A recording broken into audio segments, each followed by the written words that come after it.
کیا کہنے میرے بادشاہ حسین تیری وسعت کے، پوری کائنات کے اندر اتنے لوگ یزید کے نام پر جینے کو تیار نہیں جتنے لوگ تیرے نام پر مرنے کو تیار ہیں۔ علی اکبر نے اپنے باپ سے اجازت چاہی کہ مجھے شہید ہونے کا موقع دیجیے۔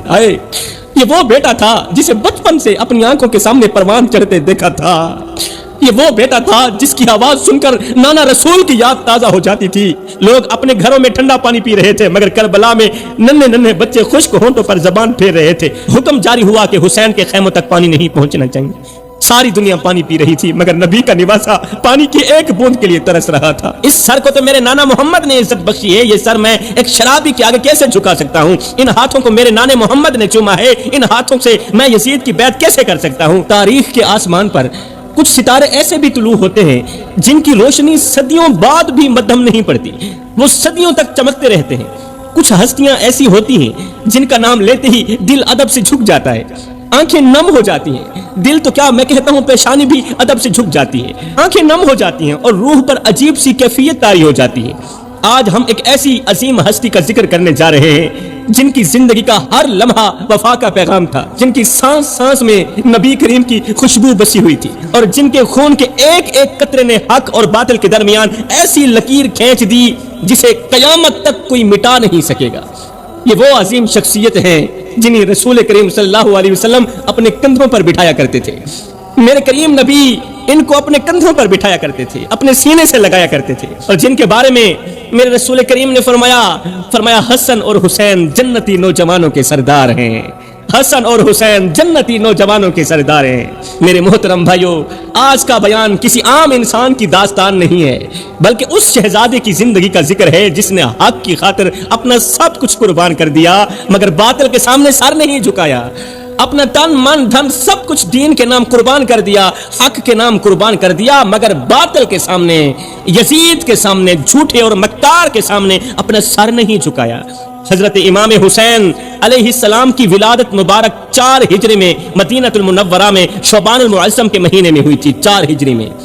جب یہ مبارک خبر نبی کریم صلی اللہ علیہ وسلم تک پہنچی تو آپ کی خوشی کی انتہا نہ رہی۔ میرا نواسا دنیا میں آ گیا ہے، آپ کی خوشی کی انتہا نہ رہی۔ کہتے ہیں کہ اس دن میرے کریم نبی امت کے غم میں اس قدر افسردہ تھے، پریشان تھے کہ دل تڑپ رہا تھا، آنکھیں نم تھیں، مگر جیسے ہی آپ نے حسین کی آمد کی خبر سنی تو چہرے مبارک پر ایک دم خوشی کی روشنی پھیل گئی۔ آپ خوشی سے نہال ہو گئے جیسے مدینے کی فضاؤں میں رحمت کی خوشبو بکھر گئی ہو۔ اب سوچنے لگے کہ اس نورانی نواسے کا نام کیا رکھا جائے، اس پیارے نواسے کا نام کیا رکھا جائے۔ نواسے کا نام رکھا جا رہا تھا، اب سنیے ذرا غور سے سنیے، امام حسین کا نام رکھا جا رہا تھا۔ سبحان اللہ، روایت میں آتا ہے کہ حضرت جبریل علیہ السلام اللہ کا پیغام لے کر میرے رسول کریم صلی اللہ علیہ وسلم کی خدمت میں حاضر ہوئے۔ حسین کا نام رکھا جا رہا ہے، جبریل آسمان سے نیچے اترے، عرض کیا یا رسول اللہ اپنے اس بچے کا نام حسین رکھیے۔ اللہ فرما رہا ہے اپنے اس بچے کا نام، پیارے سے معصوم سے بچے کا نام حسین رکھیے۔ یہ نام صرف ایک نام نہیں، یہ آنے والی تاریخ کا عنوان بھی ہے، یہ وفا کا اعلان بھی ہے، یہ صبر کا چراغ بھی ہے۔ میرے محترم بھائیو، نام رکھا جا رہا تھا حسین کا، مگر آسمان جانتا تھا کہ یہ بچہ ایک دن دین کی لاج رکھے گا، دین کا علم بلند کرے گا۔ زمین جانتی تھی کہ ایک دن اس کے قدموں سے کربلا کی مٹی مقدس ہو جائے گی، پاک ہو جائے گی، اور تاریخ جانتی تھی کہ ایک دن یہی حسین حق اور باطل کے درمیان ہمیشہ کے لیے پہچان بن جائیں گے۔ حسین کا نام رکھنے والا کوئی اور نہیں، اللہ کی ذات ہے۔ جبریل نام لے کے آنے والا ہے۔ ایک دن میرے کریم نبی اپنے نواسوں حضرت امام حسن اور حضرت امام حسین کو اپنی گود میں بٹھائے ہوئے تھے، آپ کے چہرے پر مسکراہٹ تھی۔ ایک طرف حضرت امام حسن تھے، دوسری طرف حضرت امام حسین تھے۔ میرے کریم نبی کے چہرے پر مسکراہٹ تھی، بچے بھی مسکرا رہے تھے۔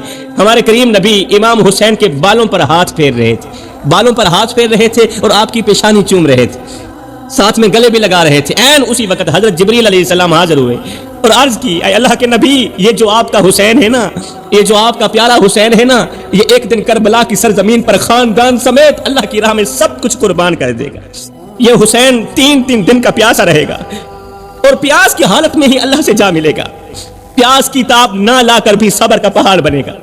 اس کے ساتھیوں کے سروں کو نیزوں پر اٹھایا جائے گا، ان کے خیموں کو آگ لگا دی جائے گی۔ کون کہہ رہا ہے؟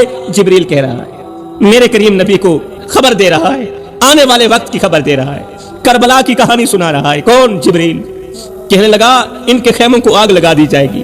یا رسول اللہ، جس پیشانی کو آپ چوم رہے ہیں جس کی زلفوں کو آپ بوسہ دے رہے ہیں، معصوم بچوں کی گردنوں پر تیر لگیں گے، علی اکبر بھی شہید ہو جائے گا، پیاسا علی اصغر بھی نہیں بچے گا، اور جس گلے پر آپ بوسہ دے رہے ہیں نا، اسی گلے پر آپ کی امت کے نام و نہاد لوگ ایسے وار کریں گے جیسے کوئی دشمن بھی نہ کر سکے۔ جس گلے کو آپ چوم رہے ہیں نا، اور جس حسین کے بالوں پر آپ اپنا مقدس ہاتھ پھیر رہے ہیں، حسین آپ کی گودی میں بیٹھے تھے نا، جھولی میں بیٹھے تھے، اور میرے رسول کریم صلی اللہ علیہ وسلم اپنے مبارک ہاتھ حسین کے بالوں پر پھیر رہے تھے، سر پر پھیر رہے تھے، تو جبریل علیہ السلام نے عرض کی جس حسین کے بالوں پر آپ مقدس ہاتھ پھیر رہے ہیں نا، ایک وقت آئے گا جب یہ زلفیں خون سے تر ہو جائیں گی، جب یہ بال خون سے تر ہو جائیں گے، ان کے جسم پر 70 زخموں کے نشان ہوں گے۔ یہی تو وجہ ہے کہ آپ نے فرمایا میرے یہ دونوں نواسے حضرت امام حسن اور حضرت امام حسین جنتی نوجوانوں کے سردار بنیں گے۔ یہ میرے اللہ کا فرمان ہے، نبی کا فرمان بھی اللہ کا فرمان ہی ہوتا ہے، حسن اور حسین جنتی نوجوانوں کے سردار بنیں گے۔ یہ خبر دیتے ہوئے حضرت جبریل علیہ السلام واپس چلے گئے۔ اس کے بعد میرے کریم نبی اتنا روئے کہ آپ کا چہرہ مبارک آنسو سے بھیگ گیا، آنکھیں سرخ ہو گئیں، سانس بھاری ہو گئی۔ وہ بار بار اپنے نواز سے حضرت امام حسین کے بال چومتے، آپ کی پیشانی چومتے، گلے سے لگاتے، اور بار بار فرماتے حسین مجھ سے ہے، لوگو او میرے حسین کو پیاسا رکھنے والو، میرے حسین کو پیاسا مارنے والو، یاد رکھنا، تمہیں یاد رہنا چاہیے، حسین مجھ سے ہے اور میں حسین سے ہوں، حسین مجھ سے ہے اور میں حسین سے ہوں، جو حسین کا حیا کرے گا وہ میں محمد کا حیا کرے گا، جو حسین سے بغض رکھے گا وہ میں محمد سے بغض رکھے گا۔ اس کے بعد ہمارے کریم نبی نے دونوں ہاتھ اٹھائے، آسمان کی طرف دیکھا اور ساتھ ہی کہا اے اللہ میں حسین سے محبت رکھنے والوں سے محبت رکھتا ہوں، اے اللہ میں حسین سے محبت رکھنے والوں سے محبت رکھتا ہوں، اور میں چاہتا ہوں کہ تو بھی ان سے محبت کر جو میرے حسین سے محبت کرتے ہیں۔ اس کے بعد میرے کریم نبی نے صحابہ کرام کو یہ واقعہ سنایا کہ میرے حسین کے ساتھ یہ بھی ہوگا، میرے حسین کو پیاسا بھی رکھا جائے گا، میرے حسین کو شہید بھی کیا جائے گا، اور شہید کرنے والے غیر نہیں ہوں گے، میرے اپنے ہی ہوں گے۔ صحابہ کرام کو بتایا کہ آنے والے وقت میں یہ امت اپنے ہی امام کو شہید کرے گی، مگر میرا حسین اس وقت بھی حق پر ڈٹ کر دین کا علم بلند کرے گا۔ میرے بھائیو پھر کیا ہوا، وقت گزرتا گیا، یہ ننھا حسین جوانی کی دہلیز پر پہنچا۔ پھر ایک وقت ایسا بھی آیا کہ اسلامی دنیا کے حالات بدلنے لگے۔ امیر معاویہ کے وصال کے بعد یزید حکمران بنا، مگر یزید نے پورے اسلام پر اپنا ظالمانہ قبضہ جمانے کی کوشش کی۔ جب اس نے مدینہ کے حاکم ولید بن عتبہ کے ذریعے امام حسین سے بیعت کا مطالبہ کیا کہ تم مجھے خلیفہ مان لو، یزید نے کہا تھا حسین کو بولو کہ تم مجھے خلیفہ مانو، میرے آگے آ کر جھکو، میرے ہاتھ چومو، میرے حکم کی اطاعت کرو۔ تو امام حسین نے دیکھا کہ یزید شراب نوشی کرتا ہے، بدکاری کرتا ہے، اور اسلام کی تعلیمات کی کھلی خلاف ورزی کرنے والا شخص ہے، خلافت کو بادشاہت میں بدلنا چاہتا ہے، حق کو باطل سے بدلنا چاہتا ہے، باطل سے حق کو کچلنا چاہتا ہے۔ تو یہ سب کچھ دیکھ کر امام حسین نے فرمایا کہ ہم اہل بیت ہیں، ہم حضور کی آل ہیں، میں حضور کا نواسہ ہوں، ہم اہل بیت ہیں، ہم کبھی ظالم اور فاسق کے ہاتھ پر بیعت نہیں کر سکتے، ہماری گردن کٹ سکتی ہے، کسی کے آگے جھک نہیں سکتی۔ اس وقت امام حسین نے دنیا کو یہ سکھا دیا کہ عزت کا راستہ کبھی ظلم کے دروازے سے نہیں گزرتا، ہماری رگوں میں نبی کا خون ہے، ہم حق کی حفاظت کے لیے پیدا ہوئے ہیں۔ آپ نے فرمایا میں وہ سر نہیں جھکا سکتا جسے میرے نانا محمد نے عزت بخشی ہے، اس سر کو تو میرے نانا محمد نے عزت بخشی ہے، یہ سر میں ایک شرابی کے آگے کیسے جھکا سکتا ہوں؟ ان ہاتھوں کو میرے نانے محمد نے چوما ہے، ان ہاتھوں سے میں یزید کی بیعت کیسے کر سکتا ہوں؟ میں وہ ہاتھ نہیں ملا سکتا جو باطل کے ساتھ مل کر حق کو کمزور کر دے، میں وہ راستہ نہیں اختیار کر سکتا جس کے آخر میں اللہ کی ناراضگی ہو۔ اور ویسے بھی مجھ جیسا یزید جیسے کی بیعت کیسے کر سکتا ہے؟ مجھ جیسا اس جیسے کی بیعت کیسے کر سکتا ہے؟ حسین جیسا یزید جیسے کی بیعت کیسے کر سکتا ہے؟ فرمایا اگر حق بچانے کے لیے مجھے مدینہ چھوڑنا پڑ گیا تو میں مدینہ چھوڑ دوں گا، جبکہ یہ کام میرے لیے بہت مشکل ہے، اور ویسے بھی مشکل ہی تھا امام حسین کے لیے نانے کا شہر چھوڑنا، لیکن فرمایا اگر حق بچانے کے لیے مجھے مدینہ چھوڑنا پڑ بھی گیا تو میں چھوڑ دوں گا، بالکل تیار ہوں، اگر سچائی کی خاطر مجھے اپنا گھر چھوڑنا پڑ گیا تو میں اپنا گھر چھوڑ دوں گا، اگر دین کی حفاظت کے لیے مجھے اپنا سکون قربان کرنا پڑا تو میں اپنا سکون قربان کر دوں گا۔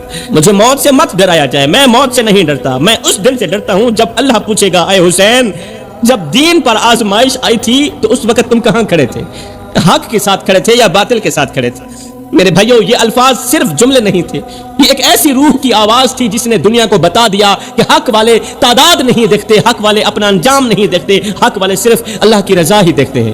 حق کی خاطر امام کو مدینہ چھوڑنا پڑا۔ وہ رات جب حسین نے اپنے خاندان، اپنے بچوں، بیویوں اور وفادار ساتھیوں سمیت مدینے سے ہجرت کا ارادہ کیا، ہجرت سے پہلے امام حسین اپنے نانا کی قبر پر گئے، مزار کے ساتھ بیٹھ کر آپ جی بھر کے روئے۔ امام حسین نانا کے مزار کے ساتھ بیٹھ کر جی بھر کے روئے، الوداع کہتے ہوئے اپنے دل کا درد بیان کیا، نانا کو اپنے دل کا درد بیان کیا۔ کہا یا رسول اللہ، آپ کا شہر چھوڑنے کو دل تو نہیں تھا، لیکن آپ کی امت نے مجھے آپ کا شہر چھوڑنے کے لیے بہت مجبور کر دیا ہے۔ میرے بھائیوں، وہ رات کتنی دردناک ہوگی، وہ لمحے کتنے بھاری ہوں گے، اس کا اندازہ کوئی عاشق رسول ہی کر سکتا ہے۔ امام حسین کہنے لگے، اے میرے نانا، آپ تو جانتے ہیں نا، میں سکون کی تلاش کرنے کے لیے نہیں نکل رہا، میں سکون کی تلاش میں نہیں نکل رہا، میں حق کی حفاظت کے لیے نکل رہا ہوں۔ میں اقتدار کے لیے مدینہ نہیں چھوڑ رہا، اقتدار کے لیے نہیں جا رہا، کرسی کے لیے نہیں جا رہا، میں دین کی عزت بچانے کے لیے مدینہ چھوڑ رہا ہوں۔ اگر خاموش رہوں تو حق کمزور ہو جائے گا، اور اگر اٹھ کھڑا ہوں تو آزمائش میرا انتظار کر رہی ہے، تو مجھے آزمائش منظور ہے۔ جے سونا میرے دکھ وچ راضی، تو میں سکھ نو چلے ڈاواں۔ یہ وہ لمحہ تھا جب مدینے کی گلیاں آنسوں سے تر ہو گئیں۔ امام نے مدینہ چھوڑا، اس لیے چھوڑا تھا تاکہ یزید کی فوج مدینے میں داخل ہو کر خون ریزی نہ کرے، تاکہ امت کے بیچ فتنہ نہ پھیلے۔ اسی دوران کوفہ سے مسلسل پیغام آنے لگے، ایک خط آیا، پھر دوسرا خط آیا، پھر تیسرا خط آیا، اور دیکھتے ہی دیکھتے خطوط کا ایک نیا سلسلہ شروع ہو گیا۔ کوفہ کے لوگ عرض کرتے تھے، اپنے خطوط میں لکھتے تھے، اے نواسہ رسول، اگر مدینے کے حالات آپ کے لیے سازگار نہیں ہیں تو آپ ہماری طرف تشریف لے آئیں، ہم آپ کا استقبال کریں گے، ہم آپ کی بیعت کریں گے، ہم حق کا ساتھ دیں گے، اور ہم دین کی سربلندی کے لیے آپ کے ساتھ کھڑے ہوں گے۔ وہ لکھتے تھے، اے حسین ابن علی، کوفہ حضور کی آل سے بہت محبت کرنے والوں کا شہر ہے، ہم دل سے آپ کی محبت سے آباد ہیں، ہم آپ کو تنہا نہیں چھوڑیں گے، ہم اپنی جانیں قربان کر دیں گے، لیکن آپ کا ساتھ نہیں چھوڑیں گے۔ کوئی لکھتا تھا، اے حسین، ہماری تلواریں آپ کے لیے تیار ہیں۔ کوئی لکھتا تھا، ہم آپ کے ایک اشارے پر میدان میں اتر آئیں گے، یزید کے خلاف جنگ کریں گے۔ اب ان تمام خطوط نے بھی راستہ دکھایا، مگر امام جانتے تھے کہ یہ سفر شہادت کی طرف ہی ہے۔ یہ تمام خطوط پڑھنے کے بعد بھی امام نے کوفہ والوں پر نہیں، اللہ پر ہی بھروسہ کیا، حق کی راہ چنی۔ مدینے سے نکلتے ہوئے آپ کے دل میں صرف ایک ہی بات تھی کہ یا اللہ، میں صرف تیرے دین کی خاطر نکل رہا ہوں، میں اقتدار کی خاطر نہیں نکل رہا۔ امام حسین مدینے سے نکل پڑے، اور یہ قافلہ آہستہ آہستہ مکہ مکرمہ کی طرف بڑھنے لگا۔ راستے میں جہاں بھی لوگ آپ کو دیکھتے، آپ کے گرد جمع ہو جاتے، کوئی آپ کے ہاتھ چومتا، کوئی دعاؤں کی درخواست کرتا، اور کوئی عرض کرتا، اے نواسہ رسول، ہم آپ کے ساتھ ہیں۔ لیکن امام حسین جانتے تھے کہ زبان سے ساتھ دینے اور میدان میں ساتھ دینے میں بہت فرق ہے۔ خیر، یہ چھوٹا سا قافلہ چلتا چلتا مکہ مکرمہ میں پہنچ ہی گیا۔ مکہ مکرمہ میں آپ نے کئی ماہ قیام فرمایا۔ اسی دوران کوفہ سے آنے والے خطوط کا سلسلہ مزید تیز ہو گیا۔ ہر روز نئے قاصد آتے، ہر روز نئے وعدے لاتے اور نئی قسمیں کھاتے۔ وہ کہتے، اے حسین، ہزاروں لوگ آپ کے انتظار میں ہیں کوفہ میں، ہمارے شہر میں آئیے، ہم آپ کی بیعت کریں گے اور حق کا پرچم آپ کے ساتھ بلند کریں گے۔ مگر میرے محترم بھائیو، دنیا کا سب سے خطرناک انسان وہ نہیں جو دشمنی کا اعلان کرے، دنیا میں خطرناک انسان وہ ہے جو وفاداری کا وعدہ کر کے وقت آنے پر ساتھ چھوڑ دے۔ اب ادھر یزید کو جب کوفہ کی سرگرمیوں کا علم ہوا کہ کوفہ والے بار بار پیغام دے رہے ہیں حضرت امام حسین کو کہ وہ ہمارے پاس آ جائیں، ہم ان کی بیعت کریں گے، جب یہ سب کچھ یزید کو علم ہوا تو اس نے عبید اللہ بن زیاد کو کوفہ کا گورنر بنا کر بھیج دیا۔ عبید اللہ بن زیاد کو جب یزید کو ان تمام چیزوں کا پتہ چلا کہ کوفہ والے امام حسین کو اپنی طرف بلا رہے ہیں اور ان کی بیعت کرنا چاہتے ہیں، تو یزید نے کیا کیا؟ عبید اللہ بن زیاد کو کوفہ کا گورنر بنا دیا۔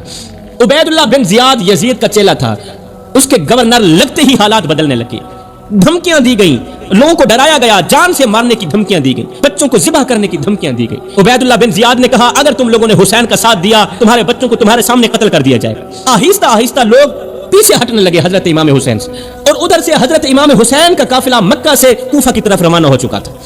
ادھر سے حالات بدل چکے تھے، ادھر سے امام حسین بھی کوفہ کی طرف روانہ ہو چکے تھے۔ راستے میں مختلف لوگوں نے آپ کو روکنے کی کوشش کی اور خبر بھی دی کہ کوفہ کے حالات بدل چکے ہیں، مگر امام حسین کا سفر صرف کوفہ تک پہنچنے کا سفر نہیں تھا، بلکہ حق پر قائم رہنے کا سفر تھا۔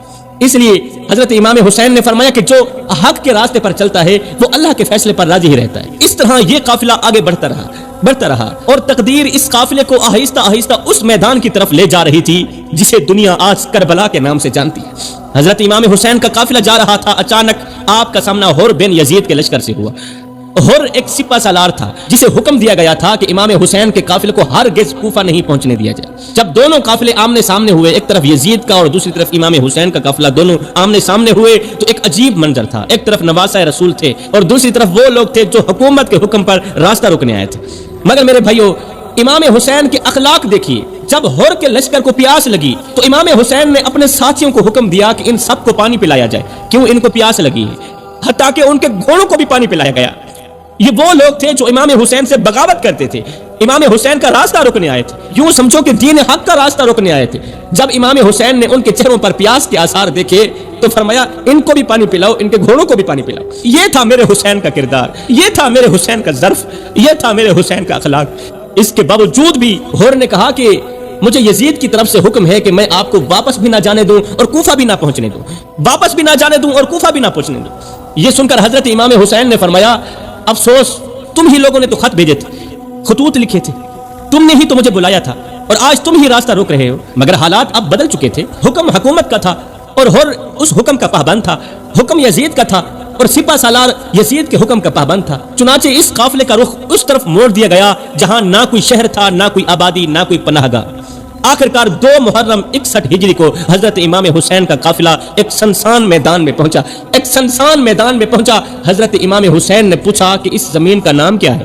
سنسان جگہ پر جا پہنچے، وہاں پہنچ کر حضرت امام حسین نے پوچھ لیا کہ اس زمین کا نام کیا ہے؟ لوگوں نے عرض کیا یہ کربلا ہے، یہ کربلا ہے۔ یہ نام سنتے ہی حضرت امام حسین نے ایک گہری سانس لی اور آسمان کی طرف دیکھا، پھر فرمایا یہی خیمے گاڑ دو، یہی خیمے نصب کر دیے جائیں۔ میرے بھائیو، کسی کو بھی معلوم نہ تھا کہ یہی وہ زمین ہے جہاں چند دن بعد تاریخ کا سب سے دردناک باب لکھا جائے گا۔ یہی وہ زمین تھی جہاں وفا کا امتحان ہونا تھا، یہی وہ زمین تھی جہاں صبر کو خون میں نہلا جانا تھا۔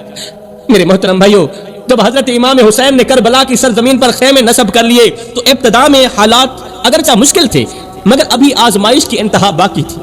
ادھر عبید اللہ بن زیاد مسلسل نئے لشکر روانہ کر رہا تھا۔